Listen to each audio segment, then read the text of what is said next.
Have you ever wondered how Islam survived this far? While in a Middle East and in Asia, Muslims are walking away from Islam.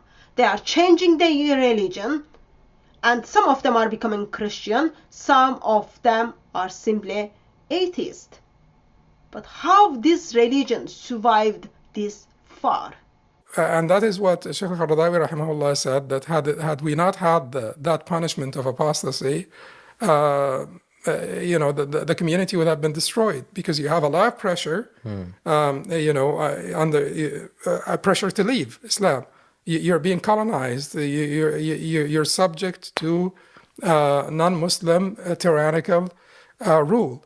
And in this case, had there not been mechanisms for the religious community to defend its integrity and to defend its identity and sort of faith, there would have been a great loss. Yes, you heard it correctly. How did Islam survive? Because of the law of apostasy. Muhammad, peace, police, FBI, and child protection be upon him, who is identified as the prophet of Islam, ordered people to be killed. Simply, they change their religion. So Islam doesn't give you right to change your belief. You are born as a Muslim, you die as a Muslim. You become a Muslim and then you die as a Muslim. There is no way for you to walk away from Islam. If you choose to so, you should be killed. And Islam survived this far. Why? Because Muslim leaders decided to follow the teachings of Islam when it comes to the apostasy law. If you are gonna walk away from Islam, give us your head, take your body, and then leave. Yes, they were successful to keep people under the fear for the integrity of Islam. For Islam to be Islam, for Islam to be religion and people to follow, they needed to force people to stuck in Islam and then put them under the fear, make them to live in fear so that people cannot walk away. The moment you walk away, we take your life. Not only, of course, take your life, but also take the life of your loved ones. Integrity of a religion is depend on fear, depend on force. But in our time, Sheikh, so in our times it's different. Exactly. It's different. When you apply such pressure, we have seen in multiple lands, yes. When you apply this coercive pressure, in reality, the people rebel internally. And there is actually a detrimental effect on their iman. And that's why people actually have overthrown governments that they felt were too strict on them, or even in the case of one land, don't like mentioning names, but the minute, the ruling party or the king relaxed, we see the reality of the people.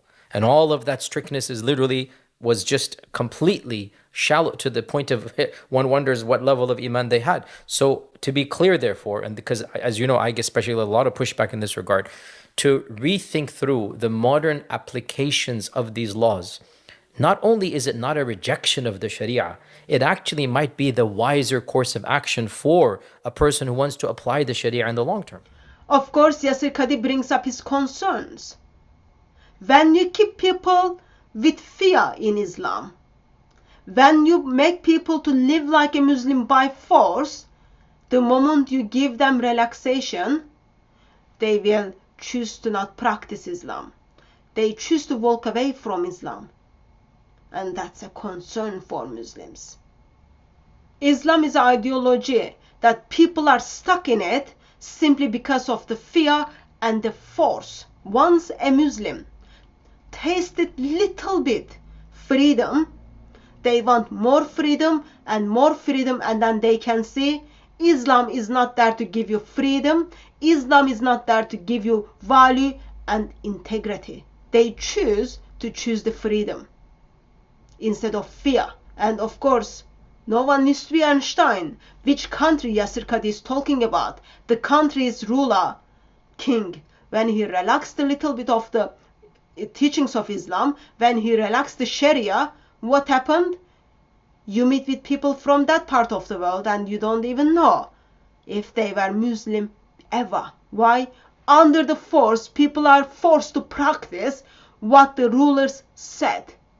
It was never in their heart. Probably most of them knew Islam is false, but because they cannot say it, so they had to practice it all. It's the only ideology out there, makes its followers out of fear, and it's the only religion out there, keeps people under its gun by force. Of course, nothing is surprising when you tell Muslims how gospel of Lord Jesus Christ sets them free. They choose that freedom. No one wants to live under the fear. No one wants to live under the force. Fear and force paralyzes. We noticed that last couple of years. And now we are seeing that in all Islamic nations. People are pretending to be Muslim while they are not even Muslim. Let's get out there and make sure Muslims know Lord Jesus Christ, the Son of God, will set them free.